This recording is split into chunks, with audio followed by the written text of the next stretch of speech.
I want to talk a little bit about making histograms because this is going to be part of working with normal distributions, and almost certainly it's going to be part of your final project. And so what we want to do is we want to make a plot of the data where we're binning the data. In other words, we're putting the data in little subintervals. We're dividing the entire range up into little subintervals, and we're calculating the number of times each value occurs in that subinterval. So what I'm always going to do is I'm going to start off, I'm going to calculate the maximum and the minimum. And let me do the minimum first. I already know what it is because I've sorted it, but not always will your data be sorted. So the minimum here I know is 56. And I'm going to put a little thing next to it. Put a space here. And min. Max.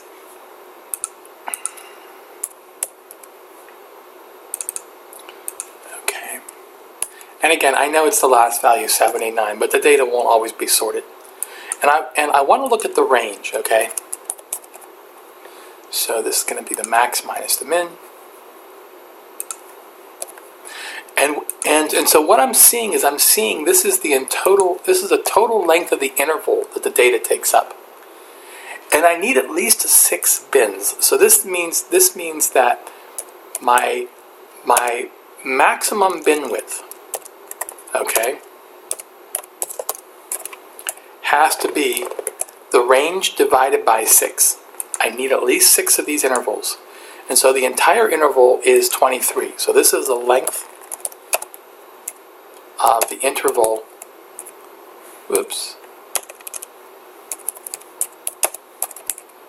data takes up. Okay, and I want to split this into subintervals, bins. I need at least 6. So this means this is going to be equal to this value divided by 6. Okay, so I need a bin width of at least, and I'm going to round this off to 4. Now 4 is not a nice number. Okay, so I'm going to work instead with 2. 2 is a little easier to read than 4 because 2 divides into 5 evenly. So I'm going to make my actual bin width equal to 2. Okay. Now notice where I'm going to start.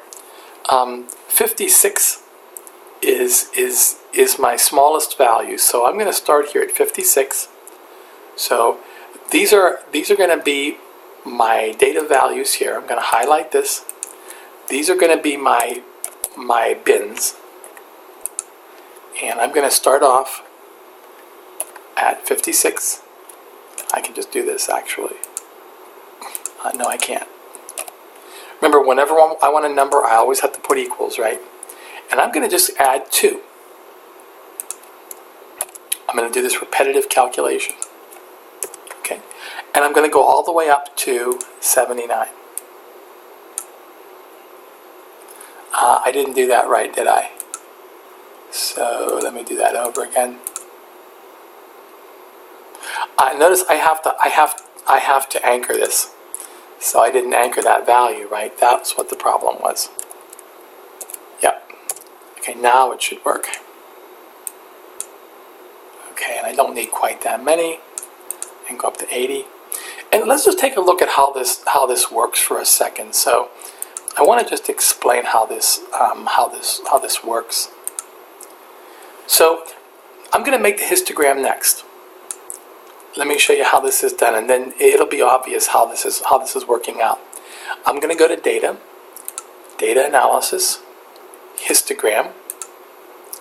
It's going to ask me for the input range, and these are the values that I want to bin. So I'm going to click here, and I'm going to say Control Shift down. Okay. Scroll back up, and now it's going to ask me, okay, what bins do you want to use? I'm going to start here, Control Shift down. Alright, I'm going to put labels because notice that the labels are part of those columns, okay? And now I'm going to put the output range. Be really careful when you do this. Notice that Excel for some reason goes up here. Even though you've just told it you wanted to enter something here, it goes up here. So you have to make sure that you click deliberately down there. Okay, and now I'm going to, let me see if it'll let me add. It probably won't. That's okay. I'll just put it here. I'll say okay. Now notice what it's doing, okay? This is the interval that goes from 56 to 58. So 56 is included, and it goes up to 58, but it doesn't include 58. Hold on 1 second.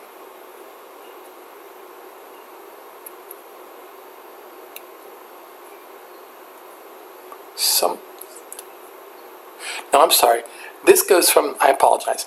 This goes from 54 to 56. It includes 56. That's right. Okay, so that's what this means right here.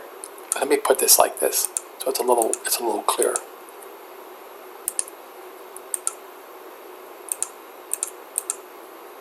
Okay. So this is what this is saying. This is going from 56, but not including this endpoint, up to 58.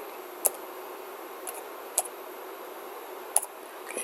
Because notice when you count this, there are 1, 2, 3, 4 data values, and that's what you see here. Okay, so that's this bin. So let me put this over here actually. Let me add a column here, and I'll put this here. Okay, so this is this bin. This is this bin. Okay, etc., etc. Let me take this coloring off. Okay, and I'm going to color this right here. The same color.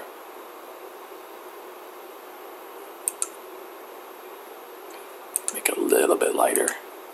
It's a little dark.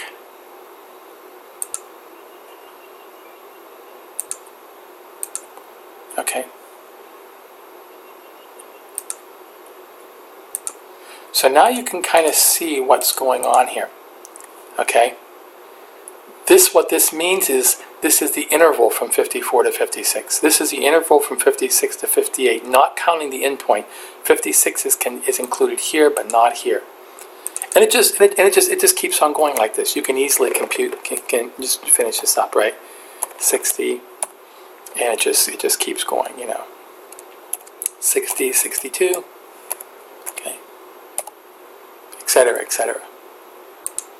Okay.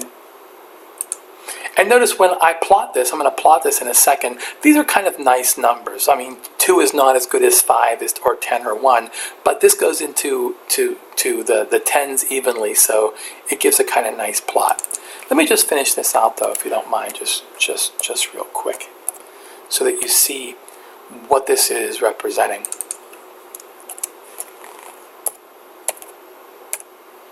Okay, and I'm just going to do this. I'm just going to cut and paste right down here. And I'm actually just going to drag this and then just change the numbers at the end. Okay, so this would be 66, 68, 70. So this is 68. Yep. 70. Okay. I just want to make it really clear what these are representing, because this bin looks like just a number, but really it's representing this interval. Okay. And then we can just let me cut these real quick, and this guy can cut and paste. Okay, and now we're ready to make the plot. I'm going to make the histogram in just 1 minute. I'll finish this out real fast.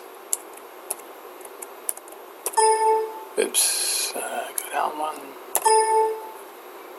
Doesn't like that, does it? There we go. Okay, so this is going to be 72.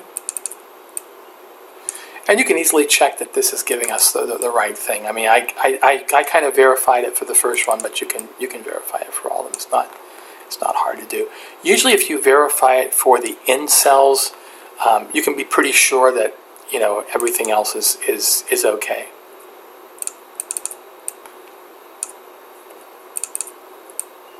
Okay, there we go.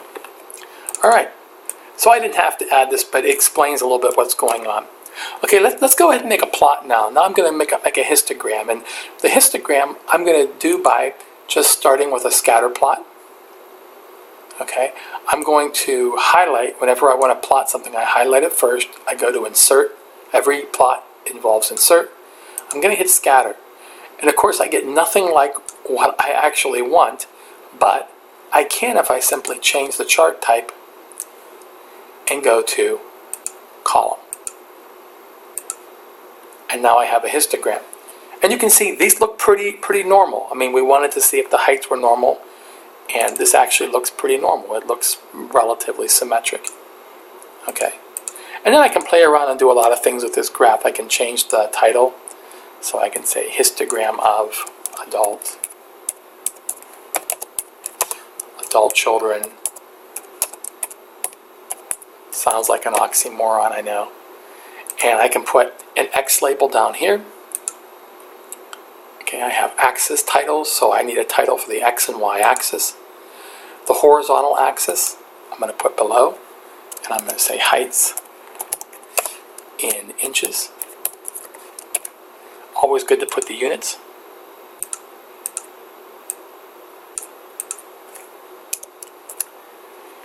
And then I'm going to have frequency on the y-axis. And I'm going to rotate this. And that's it. And now this looks kind of nice. And so you can play around and do different things with this, but this is basically what we want to do. What we're looking for, of course, is we're looking here for a somewhat symmetric shape. And it's somewhat symmetric. There really isn't a tail, so to speak. Okay, so I'm just going to chalk this up to just kind of natural variation. All right, and that's all we need to do for plots involving charts.